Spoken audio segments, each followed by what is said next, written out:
Hi, the SI meteorologist Paul Dorian here on Thursday, January 31st. Well, the powerful cold front that swept through the Mid-Atlantic region last night is now off the East Coast. The heavy rain is gone for the Mid-Atlantic region, but the strong winds remain. We'll have wind gusts up to 50 miles per hour or so over the next several hours, right up and down the I-95 corridor, as much colder air is pouring into the region.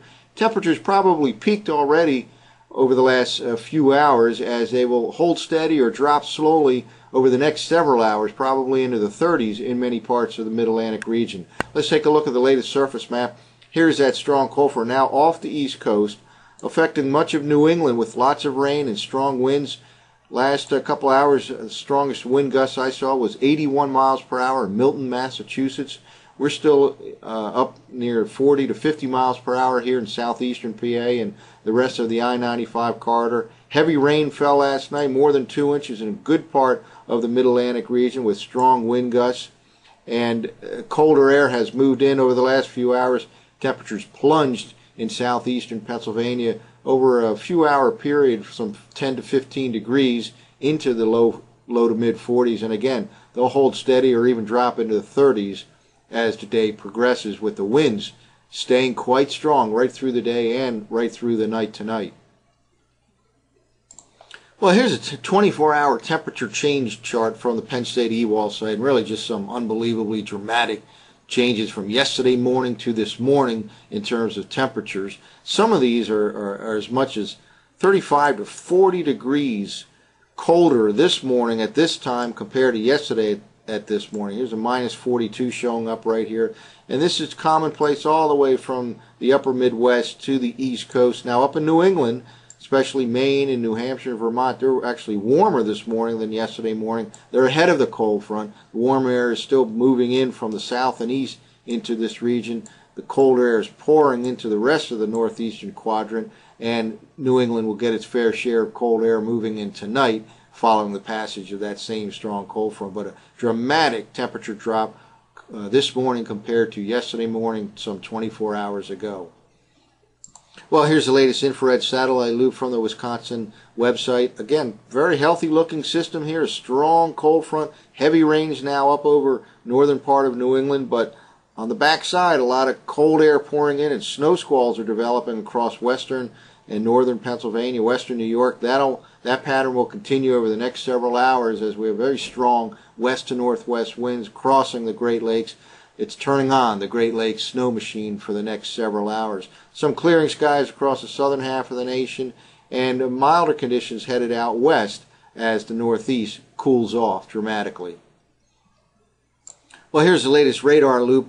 All this up here in northern New England is in the form of rain, but all of this here, you can see these streamers, snow showers, snow squalls, pretty much moving west to east across the western parts of Pennsylvania, northern Pennsylvania, western New York.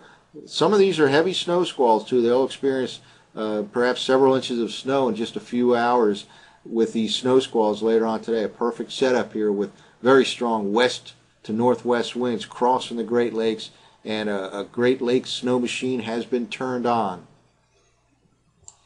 Well, upcoming, we have a few different disturbances to deal with. It's kind of an interesting pattern here. These are what we typically call clipper systems that drop very quickly out of Canada, so therefore they have kind of limited moisture, not like an East Coast storm that has plenty of Atlantic moisture. These clippers have a little moisture to deal with. However, they can throw down a little bit of snow, and the fact is it looks like it'll be cold enough for snow, with probably all three of these disturbances coming over the next 5 or 6 days or so. This is last night's Zero-Z GFS model run for tomorrow morning. And this is clipper number 1, throwing some snow shower activity here pretty much throughout the I-95 corridor from New York down to D.C. The tendency for the models to have a little bit heavier the precipitation over northern Virginia, northern Maryland, maybe D.C. It's not out of the question that there's some small accumulations with this tomorrow morning. It certainly should be in the form of snow, as we get quite cold by tonight. And the best chance of a coating to an inch or so maybe across D.C. and northern Maryland or Virginia, but you could have a coating pretty much anywhere up and down the I-95 corridor late tonight and early tomorrow. That's clipper number 1. Now the next system that we have to deal with will be late Saturday night and Sunday. And this is a Sunday morning forecast from last night's GFS. It's actually putting out a little widespread area of light snow, but nonetheless a widespread area, again in the form of snow, late Saturday night and Sunday. This too can put down some small accumulations along the I-95 corridor. It's not done yet, though. We have another one upstream. Let's jump ahead now to early next week.